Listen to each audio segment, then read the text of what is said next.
Welcome to this edition of Two Soka, Two Sisters of a Certain Age. Conversations with a therapist and a doctor. I am Dr. Sophia Grant, board certified pediatrician and child abuse pediatrician. And I am Judy Grant, licensed marriage and family therapist. Welcome to all of you. We're so happy to have you here. Yes, we are. Today we're going to be talking about some personal stuff, but before we do that, let's check in. Judy, what's been going on with you? Anything fun? There is something fun. So Rick and I have been taking salsa dancing classes, and it's just been hysterical.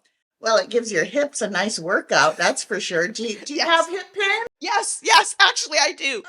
The basic maneuver forward and back and side to side, but we get into that class and we just are like laughing with one another. And then we meet all of these other people because we trade partners. Are they your age? Yes, Okay. definitely. But we do have a few younger folks in the class, but it's really fun. And I think everybody's just kind of learning together and you're getting to know these different people. And, it's just fun to be out and doing something like salsa. I can imagine. Yeah. I'm looking forward to taking our moves to some little salsa club here in LA Mhm. and really get to practice on a bigger stage. That sounds like fun. Yeah, it's been great. It's been great.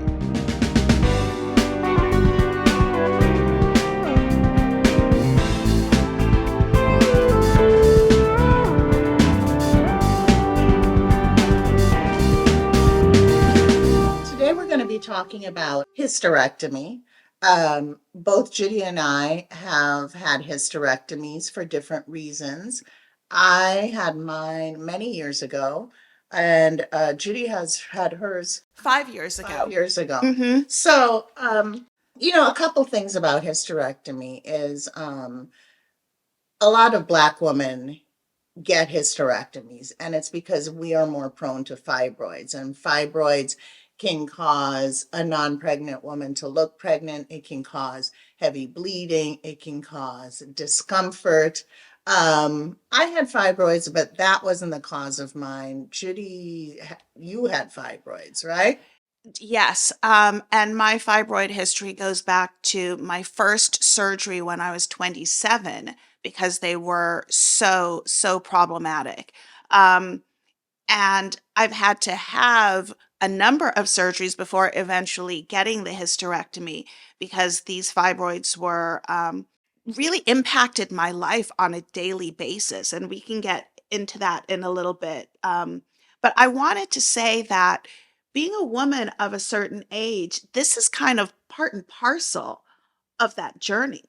Yeah, it is, unfortunately. And the word hysterectomy comes from hysterical, and I guess in Latin or Greek, uterus is HYST. I didn't research that. Daddy would know it.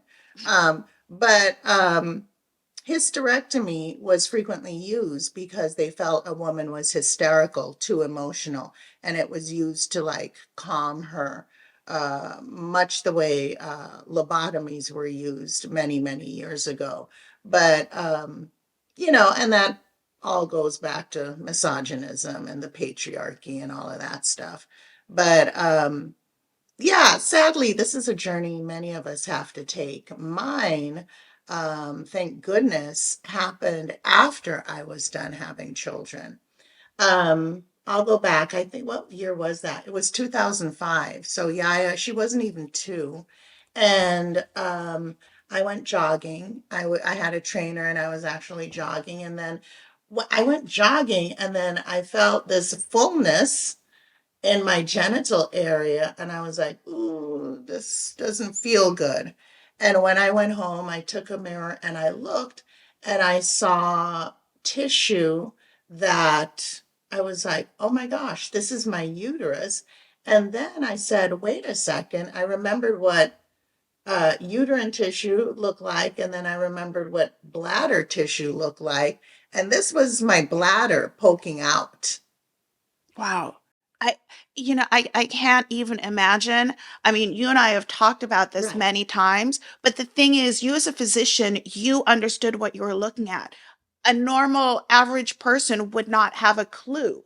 Yeah, yeah, it was crazy. So I pushed it back in, let her go to where you need to go, and it really wasn't a problem. I knew I needed surgery. Hmm. I knew my pelvic floor was bust, Hmm. but it wasn't kind of a daily problem. And I went to a doctor who she wanted to be very aggressive. She wanted to open me and it just seemed like a lot of surgery. And I was hesitant. It just seemed like a lot. Like we're going to do this and we're going to do that and we're going to do this. And then the thought of my abdomen just open up and people maneuvering just kind of, it just seemed like a lot. So I found a doctor who he was a urogynecologist. A urogynecologist is someone who specializes in gynecological surgery dealing with bladder and uteruses and things like that. I never know if the plural of uterus is uteri, I'm like not how going to have a clue about that, like Candy. octopus, octopi. Anyway, um, so I went to this man, and he was uh, he was half Israeli and half Uruguayan. Okay, and I told him, what was going on, and he said, "Are you in medicine?" I said, "Yes, I'm a pediatrician." He said, "Oh, you speak so well. You gave me a good history." And then I asked some questions of him, and he said to me, "Don't you worry your pretty little head. I will take care of it." Of course, that was the most condescending thing someone could have said to me, but I didn't want to upset him because he was going to be operating on me. And the reason why I didn't go to somebody else is when I looked up this guy, he had pioneered techniques, and I think he had some instruments named after him Mm. and a lot of patents. So although he was, kind of condescending, I was like, well, I just got to suck it up. And and it was who my insurance company was going to pay for. I'd like to point out though that though what he said might have been a little bit off-putting, he was trying to put you at ease. Like, Right. I got this. I know Yeah, what I'm doing. yeah, in his own way, in his Yeah, own way. right. Like maybe like a father, because I mean, he was old at the time. Right. Uh-huh, and he was a small man and he was wearing some tight little scrubs, like Garanimal scrubs. Anyway, so I had my surgery at UCLA, and I went in and I remember they said, okay, nothing to eat overnight and come in at 9 or call in the morning to see when you should come in. And then they put the surgery off and I got there at 4 and I hadn't eaten anything. I was so hungry. And I remember they gave me an IV, with some dextrose in it, and then that hungry feeling kind of went away. And then I went into the surgery, and I woke up, and not only did they do a hysterectomy, they did a bunch of other stuff. I can't remember everything, but they did the hysterectomy, and then I don't really know the technical names for everything they did, but they kind of secured my bladder. I had a rectocele, so just my rectum was protruding, and everything was. So they kind of brought that back. They put everything where it should have gone. And what happened is having three babies kind of destroyed the musculature Hmm. of my Hmm. pelvic floor. Now, it didn't help that Boogie, my second child, when he was born, He, I guess, to use layman's terms, tore me up. Yeah. I think So, we can all understand what yeah. that means. And I remember when the doctor was suturing me, she called for backup because there was so much bleeding. She really couldn't see. And turns out the muscular layers, I don't remember the layers of the pelvic floor, but they weren't properly aligned. And so when my surgeon went in, he corrected that. That had been done when Boogie was born in 1998. Um, and so everything like the frequency, the going to the bathroom a lot, the like, that went away. All of those things went away, and then I was back to being brand new, Brand new. like a virgin. Anyway, but I didn't miss my period. I didn't miss having it. And he left my ovaries because I was still in my fertile stage, and Hmm. he didn't want a surgical menopause. And I went back to being, like I was before. And I was really grateful that it happened after I had my kids. But I remember there was after the surgery, you're taking narcotics, and of course that kind of binds you up and you become really constipated, and then you hurt, and then you think, "Oh my gosh, is this a result of the surgery?" But the medication that they gave me, I can't remember if it was Tylenol with codeine or something else. It gave me horrible nightmares. So first night I took it, I dreamt I got a package, and when I opened up the package, rats came pouring out. And then the next night I took it, uh, I dreamt I was being sexually assaulted, but I couldn't scream. So that was what, 2005. I haven't taken anything with codeine or anything like that because it was just so horrible. Right. Yeah. So, but I remember feeling so weak. I was frustrated at how weak I felt. And then when I went into the follow-up surgery, I remember crying and saying, I can't do anything. I'm so weak. And she said, "You had a lot of surgery and you Hmm. lost a lot of blood. Hmm. Hmm. So give yourself a chance to heal." And I mean, of course, as a physician, I understood what that meant, but I'm just so used to, Going, going, yeah, going. keep it moving, sis, keep it moving. And yeah, I was really weak. And so it made me pause and made me kind of pull myself together.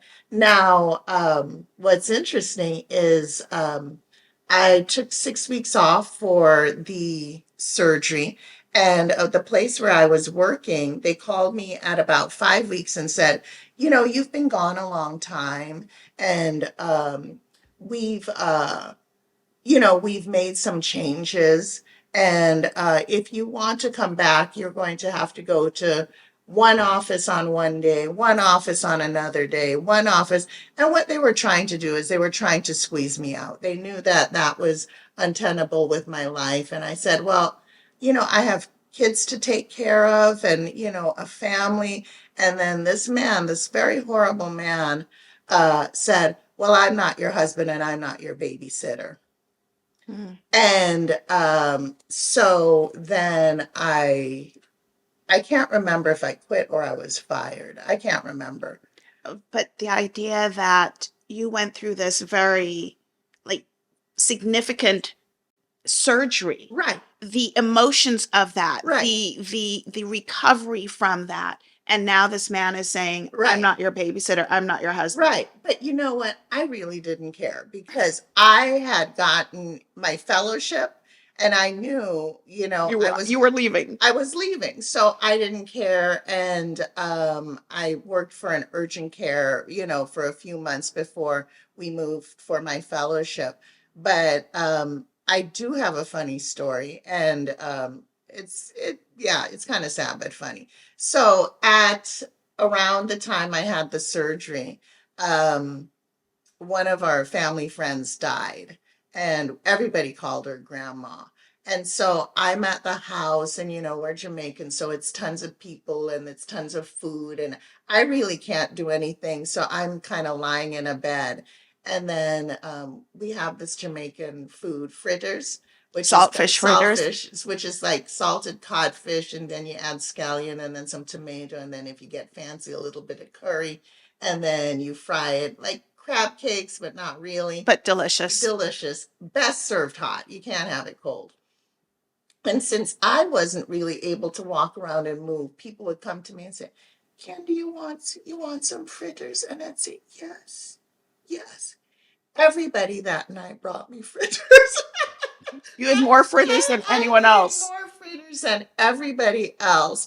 But my hysterectomy journey, it was a good one because it kind of restored me in terms of being able to exercise and not have to run to the bathroom and not have to plan your life around like which place has a good toilet, short drives because you have to go to the bathroom. Hmm. So it was a good experience for me. Now, Judy, tell us about yours. So, like I mentioned, mine started at roughly about 26 years old. Um, my periods were out of control. I was living in Santa Barbara at the time, and I went to a number of doctors, and they realized that my issue were fibroids. I knew that I had them from before, but they had grown and grown and grown. And they talk about fibroids in relative size to balls and fruits and round sort of vegetables. And I had, a golf ball here, a baseball here, a cantaloupe here.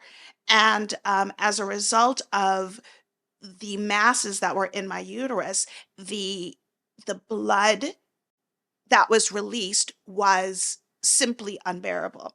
So I had my first Did you feel weak? oh, absolutely weakened. Uh-huh. Absolutely Did weakened. you have to take iron because of the Yes. anemia? Yes, most definitely took iron. And so that was my first abdominal myomectomy. I went on to Tell us have what a myomectomy a is. myomectomy. Well, they kind of cut you open like a C-section. And But they, it's not they do a low yes, incision, they do a low but then when incision. they go in, they do So they do a exterior horizontal incision. Interior, they do a vertical incision. right. So they told me at the time that any babies that I could possibly have would have to be by a C-section because of that interior vertical incision. They could not allow any pressure to be put on that incision. Because she would be at risk of rupturing her uterus. So I thought that was a fair trade. Get rid of these fibroids and be able to have children via C-section. So that's what I did.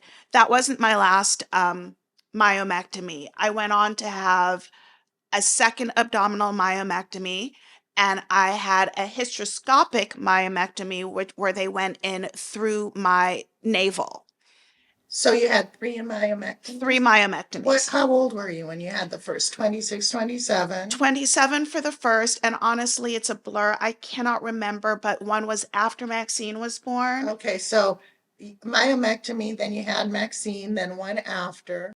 I might be mixing it up. It could have been abdominal, hysteroscopic, had Maxine, and then another one after that. Right. Okay. So, and I had mentioned in a previous episode that I was never supposed to have children, and this is why, because I had so many of these surgeries that the doctors were concerned that the scar tissue, there was so much scar tissue in the lining of my uterus that it would be very difficult for an embryo to implant. Right. So let's fast forward. But I just want to point out that you had fertility sparing procedures because back in the day, maybe 40 years ago, Very true. they would have just taken out your uterus and say, you just need to adopt. So kudos to those physicians, those more modern physicians that wanted to maintain your fertility. And that reminds me, actually, after that first myomectomy, when I first became even just a tad bit lucid, I saw my doctor, and the first thing I said was, "Do I have a uterus?" Mhm. And she said yes.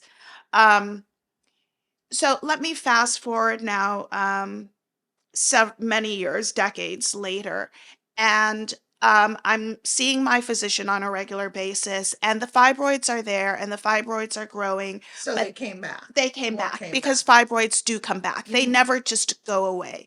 Um, and we were looking at various procedures, and eventually he said, "It's time to take this all out. It's Mhm. time for a hysterectomy." And it was a very emotional moment for me because I remember wanting it because I was so done with these fibroids. I was so done with bleeding through my Oh yeah, clothes. I she used to like have to pack a diaper bag of supplies when she had her period. It And was all didn't you bleed through something when you were at a client's house? yes, Like, yes. yeah, she's giving I therapy. I bled through my clothes, I bled onto chairs in clients' homes, and I'm trying to clean it and maintain some semblance of professionalism. I bled everywhere. I would, sit on a towel in my car because I would bleed through. Um, so of course, all of this was just out of control, and it Right. was time to finally And have you're a 40-plus-year-old woman. and I've had my 3 Mhm. babies, and I have Rick in my life. So one of the things, I was really as scared of, any surgery is scary, and I'm thinking, "What if I don't come out of this? What if something horrible happens and I don't wake up from this?" I'll take care of the kids and marry Rick. And I talked to my mother, I talked to my sister and Rick, like, "Please, please, please take care of these children. They cannot be with their father full time.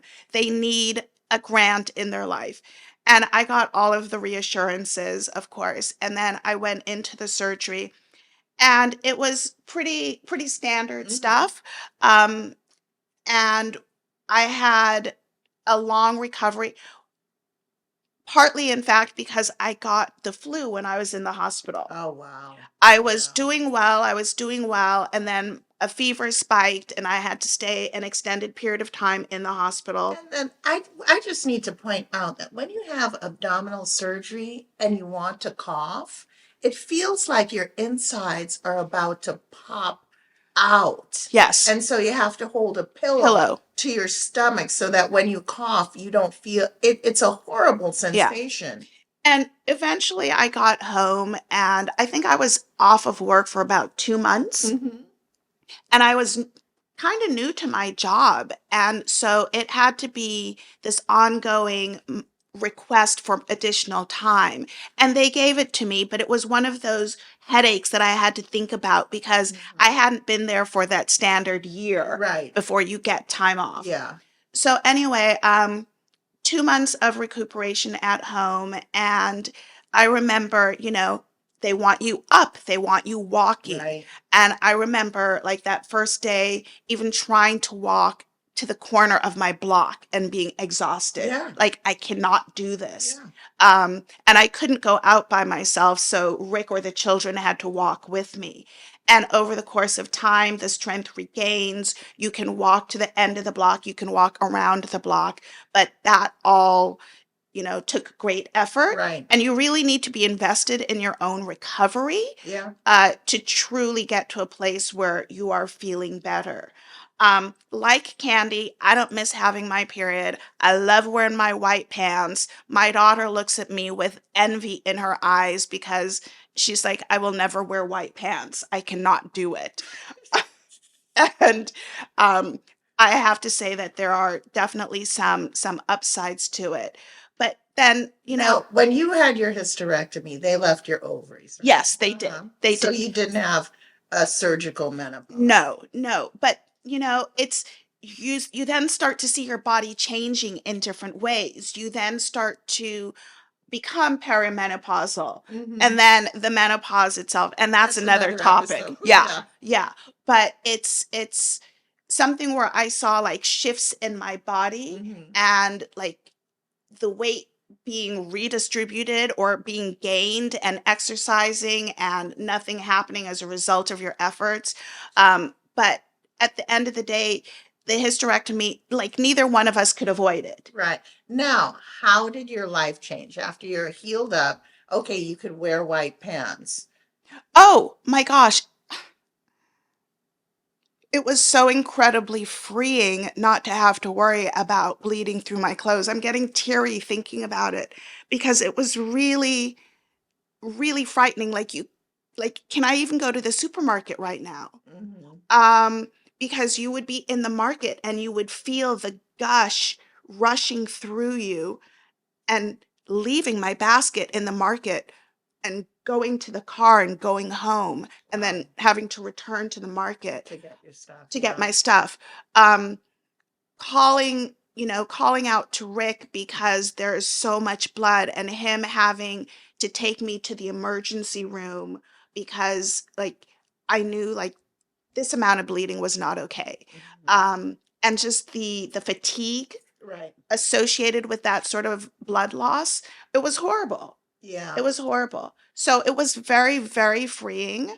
Um, but there's also this other emotional side of it where you come to realize that your days of fertility are over. Yeah. And though I was not intending on having another child, as a woman, like, You kind of want to have it in your back pocket, like, yeah. but it's also like, this is what our bodies were made You're to right. do. And the fact that it was being taken from me, even though I knew it had to be, there was like you had to kind of pause and reflect on your life and reevaluate your sense of womanhood. Right. But Chitty, think of how blessed we are that we were able to have our kids before we had to, face this, lack of fertility. Absolutely. I Because mean, so many women go through this and they're told in their 20s and early 30s you right. can't have kids, or the single women who, are holding on until they meet the right person and that window is closed. Yeah. So, Judy and I were definitely on the same page with how much we love being a mother. And thank goodness. Thank goodness for that. And, as you said, I feel for those women that do not have the opportunities to bear children because maybe an early hysterectomy, whatever the case may be, because you do begin to question, like, what's my purpose as a woman? Right. Because Right. it's been ingrained in us. You're a woman, you have children. And I think even for those women who choose not to have Mhm. children, they know they still can because they've got Right. their uterus. Right. And some people change their minds. Yeah. They may decide at one point, um, I think I'm ready, or I didn't think I would, but I've met the right person and now it's time. So, yeah. Yeah, it's a crazy thing to have to go through, Right. and when you're faced with life-threatening Right. consequences if you don't, because I had been told a number of times, if you don't have the surgery, this will kill you. I'm like, what do you Really? mean this is going to kill me? What, you're going to bleed to death? Something, Candy, I can't tell you the medical I didn't know reason, that. but I remember when I had the abdominal myomectomy, my doctor told me then, and I did not realize that this was a life or death sort of thing. Right. So I just want to point out I had fibroids too, but not to the extent that Judy had them. I think with Haley, I had a fibroid. It was pedunculated, meaning it was on a stalk and it was on the outside of my uterus. And I could slide it over my abdomen. I could like literally slide it. And then when I'm done with the baby and, less hormones, then it goes away. But it made me seem like I was 2 months pregnant when I was, barely pregnant. Oh yeah, And Judy looked pregnant when she I got, looked pregnant, and there was one night Rick and I were out dancing, oh gosh. and a woman that, it was kind of like a regular crowd at this place. We went to hear this wonderful singer, and a woman approached me and she's like, "Oh my gosh, congratulations." I'm like, "What are you talking about?" She's like, "Your baby." Oh my gosh. And I What'd you looked at say? Rick. What'd you say? I said, I, I'm not pregnant. Oh my gosh. That's another thing. You never tell a woman, congratulations that and Unless she's wearing a sign. yeah, yeah, or the baby's coming out of her. Yeah. But But yeah, it was bad because I definitely. was that like a moment, kind of like a watershed moment where you're like, I gotta have this Well, surgery? actually, when that happened, my surgery was scheduled. Uh-huh. So maybe that happened in January, and Uh-huh. I knew my surgery was scheduled for the following month. Now, what did the woman say? I think she was mortified. Right, right. And she's like, "Oh, I'm so sorry. I'm so sorry. I just thought." And I actually, in that moment, I said, "I have uterine fibroids." Uh-huh. It's a tough lesson to learn when you congratulate somebody on their pregnancy and they're not pregnant. Yeah. It Yeah. happened to a coworker of mine, and I'm like, you never do that. Don't do that. It's, but there was this medical reason why I Right. looked like it. So, I have a friend who was taking a bus and somebody offered them their seat on the bus because she was pregnant. Yeah. and she was not. And she was not pregnant. She just had massive fibroids. Yeah. Oh my goodness. So, at the end of the day, when I think about my journey, and my children saw me through my journey, I pray to God that my daughters do not have these same issues. I pray that they, have a clean uterus. Right. Um, Now, mommy had to have a hysterectomy too. that's right. We Yeah. neglected to state. What was the reason for hers? Wasn't It was it was fibroids. prolapsed uterus? Oh gosh, yeah, it was a prolapse uterus, kind of like what I had. Yeah, I remember that Yeah. whole thing with Mummy. I was too young to go up into her. No, no, it was Yes, at. I was too young to go into her hospital room, so I would dress up to try to look older in my Sunday clothes. Oh my gosh! Ooh, you fooled those Yeah, I nurses. fooled them. Yeah, Yeah, but I remember Mummy. So the three of us have had it, and I hope that our girls, yeah. I hope they never have to go through it, that but they never have to go through it. I if they do, we can support them. Yes, and we know that it will be okay. Right. So, you know, if you have been told that you need a hysterectomy, as a physician, I want to let you know to get a second opinion because Judy could have been told she needed a hysterectomy when she was 26. I'm glad that she got fertility sparing surgery, but keep in mind that Black women get hysterectomies at higher rates. And yeah, we have fibroids more frequently, but then there's also the medical racism that Black women don't need to be fertile, et Mm-hmm. cetera, et cetera. Mm-hmm. So make sure you get a second opinion and you see if there's some type of workaround. But I never recommend second opinions until you find somebody who agrees with you. Just get other opinions, and so Mm-hmm. you can weigh your options and decide what's best for you. Yeah, and then also just kind of prepare yourself because there is an emotional piece to this. There Yeah. absolutely is. There will be fear, there will be self doubt, and that is all perfectly normal part of this process.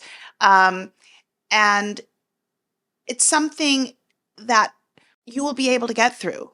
With the right doctor, the right family support, the right people around you, you will be able to get through. But for women of a certain age, like my sister and myself, and our mother when she was our age, this was our reality. Yeah.